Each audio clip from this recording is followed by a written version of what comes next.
উলুধ্বনি। ঠিক ধরেছেন। আজকের টপিক হলো উলুধ্বনি। এই যে বাঙালি মহিলারা পুজোর সময় বা যে কোনো শুভ কাজে উলু দেন, এটা নিয়ে অবাঙালি বা হিন্দি স্পিকিং বা ভারতবর্ষের অন্যান্য প্রান্তের মানুষের কাছে অদ্ভুত এক জোকস, হাসি বা ঠাট্টার একটা খোরাক। কিন্তু কেউ কি ভেবে দেখেছেন কখনো উলুধ্বনি কি?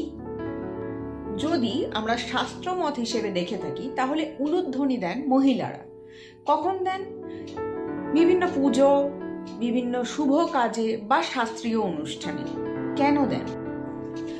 শাস্ত্রে যে মানে বলা আছে সেটা হলো উলুধ্বনি দিলে আপনার চারপাশটা এবং যেখানে পুজো হচ্ছে বা শুভ কাজ হচ্ছে সেই জায়গাটা পবিত্র হয়ে যায় এবং তার আশেপাশে যত খারাপ কিছু আছে, যেমন দৈত্য, দানব, নেগেটিভ এনার্জি, সেই সমস্ত কিছু চলে যায়। এখন জেনে নিই এটার সায়েন্টিফিক ব্যাখ্যা কি। আমরা খুব ভালো করে জানি যে মহিলাদের যে কণ্ঠস্বর তা পুরুষদের থেকে ফ্রিকোয়েন্সিতে অনেক বেশি।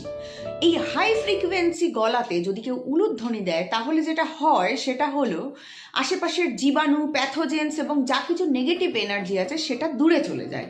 এই যে ফ্রিকোয়েন্সির ওয়েভ তৈরি হয় তা ওদেরকে থাকতে দেয় না, এটা সায়েন্টিফিক্যালি প্রুভেন।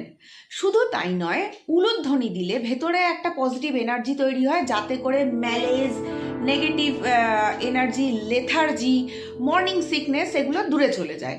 আমার বহুবার হয়েছে সপ্তমীতে সারা রাত জেগে প্যান্ডেল হপিং করার পরে ওই ভোরবেলাতে 8টার সময় বা 9টার সময় উঠে অষ্টমীর যে অঞ্জলি দেওয়া সেই সময় ভীষণ ঘুম পেত, কিন্তু নিচে থেকে যখন পুজোর প্যান্ডেলের উলুধ্বনি শুনতাম তখন যেতে বাধ্যই হতাম। তাহলে আবার একবার ভেবে দেখবেন, বাঙালি কিন্তু এমন একজন জাতি যারা ঐতিহাসিকভাবেও শিক্ষার দিক থেকে প্রাচীনতম শিক্ষিত এবং পরম্পরায় তাদের শিক্ষা এবং কালচার চলে আসছে। সুতরাং তাদের যে কোনো কিছু নিয়ে কোনো কিছু প্রশ্ন তোলার আগে একবার নিজের পড়াশুনোকে যাচাই করে নেবেন। এটা শুধুমাত্র একটা জোক বা কুল হওয়ার খোরাক নয়, এটা হয়তো আপনার নলেজের পরিধিকে খানিকটা যাচ করে। আশা করি খানিকটা বোঝাতে পারলাম। পরের ভিডিও নিয়ে আবার ফিরে আসবো। বাই, ভালো থাকবেন সবাই।